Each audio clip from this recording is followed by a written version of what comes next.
Hi dear students, मैं संतोष कुमार प्रयागराज से स्वागत है आप सभी का ऑक्सी कोचिंग के एक और वीडियो में।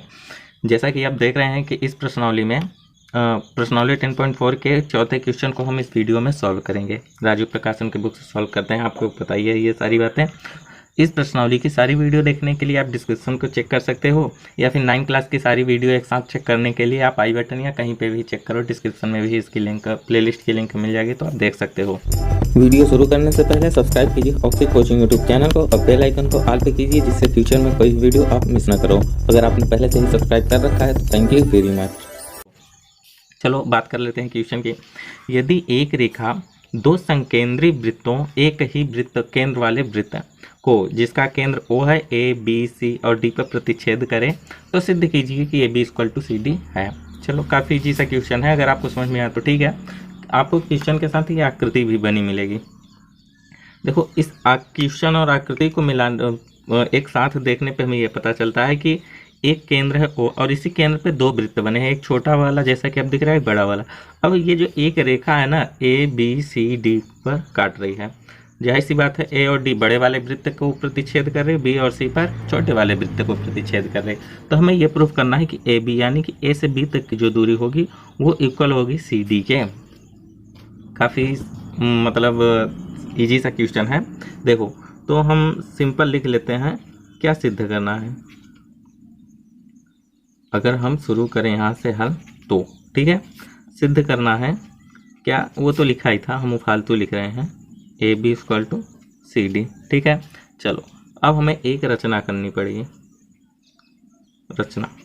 रचना में हम सिंपल क्या करेंगे कि इस केंद्र के O, मतलब इस O केंद्र से हम इस जीवा पर BC पर लंब डालेंगे। चाहे AD जीवा पे लंब डाले, चाहे BC पर, तो बात तो एक ही है, तो हम लंब डाल देंगे। ठीक है, और इसे हम P नाम दे देते हैं। ठीक, चलो तो रचना हम क्या लिखेंगे कि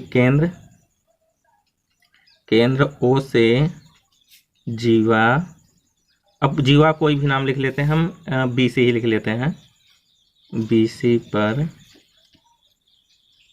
लंब OP डाला। तो अब देखो, अब हम बड़े वाले वृत्त को देखेंगे। बड़े वाले वृत्त में जीवा AD है, तो हम यहाँ पे लिखते हैं कि बड़े वाले वृत्त में, लिखना जरूरी है जिससे कि आपको भी पता चले, बड़े वाले वृत्त में। अब देखो, जीवा AD है, लिख भी लेते हैं, जीवा क्या है, AD।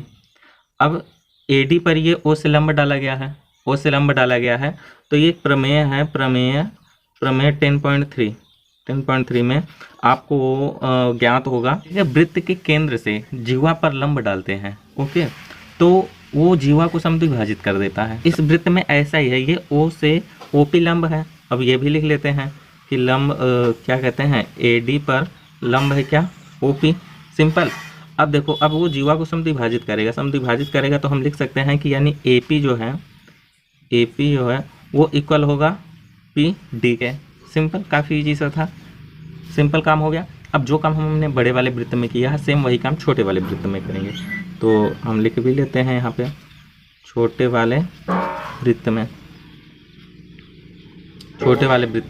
अब छोटे वाले वृत्त में भी जीवा क्या है, खैर छोटे वाले वृत्त में ही जीवा है BC, और BC पर लंब है क्या, OP, वो BC पर भी लंब है।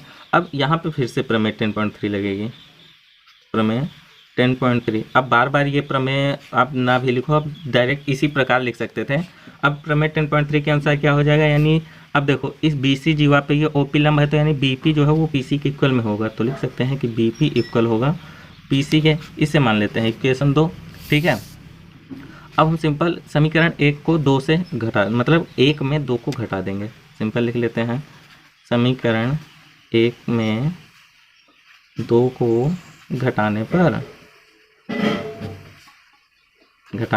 अब घटा देते हैं, तो भाई घटाना तो आपको पता ही है, LHS को LHS के साथ घटाएंगे तो इसका LHS AP और 2 का LHS -BP इक्वल टू 1 का RHS PD और 2 का RHS -PC। सिंपल। अब हम इसे अगर सॉल्व करें तो AP में से BP को घटाएंगे तो देखो AP यहाँ से यहाँ तक है, अब AP में से BP को घटा दिया तो देखो यहाँ से यहाँ तक की दूरी में इतनी दूरी घटा दी तो AB ही तो बची। तो हम इसके स्थान पे AB लिख लेते हैं इक्वल टू, अब PD में से PC घटाएंगे तो देखो PD यहाँ से यहाँ तक है, क्या यहाँ से यहाँ तक PD है। अब इसमें से अगर हम PC को घटा देंगे तो CD ही तो बचेगा, सिंपल CD। और जो चीज़ प्रूफ करना था भाई, यही चीज़ प्रूफ करना था, जो चीज़ हमने कर दिया। सिंपल, काफ़ी इजी सा क्वेश्चन था और काफ़ी कम समय में हो भी गया। ठीक है, आई होप कि आपको इस क्वेश्चन का हल डिटेल में समझ में आ गया होगा। अगर कहीं पे भी प्रॉब्लम हुई हो तो आप कमेंट बॉक्स में बेशक बता सकते हैं। आपके पास अगर कोई क्वेश्चन है मैथ से संबंधित तो आप टेलीग्राम पे भी ज्वाइन होकर हमसे पूछ सकते हैं। तो फिर इस वीडियो में इतना ही था, समाप्त करते हैं इस वीडियो को यहीं पर। तो फिर हम और आप मिलेंगे नेक्स्ट वीडियो में नेक्स्ट क्वेश्चन को सॉल्व करते हुए। तब तक के लिए बाय बाय, टेक केयर, ख्याल रखना अपना, बाय बाय।